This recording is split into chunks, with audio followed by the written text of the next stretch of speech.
Welcome everybody to the Boo Files right here on Twoloosebricks. I'm behind the ghost train because I certainly don't want to stand in front of it.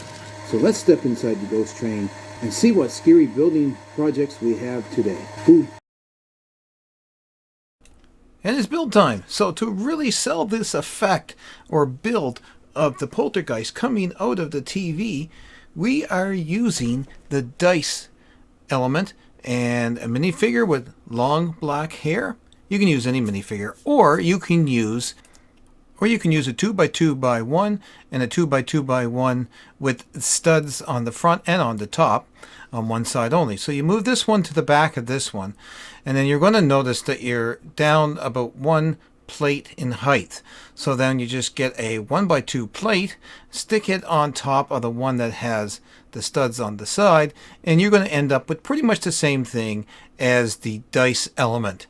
And therefore, you can go ahead and put your minifigure on the front of this and build the top up. Right there, you can put your minifigure. And on the top, you can put your antennas and your controls and stuff like that, just as I have on that dice. And to give the poltergeist the effect that you really want, you need the long black hair coming off her. And that looks just like what is in the main picture in the front. That's it for today. So don't forget to comment, like, and subscribe, and share this video, please. And we'll see you guys very shortly again in the next video of the Boo Files.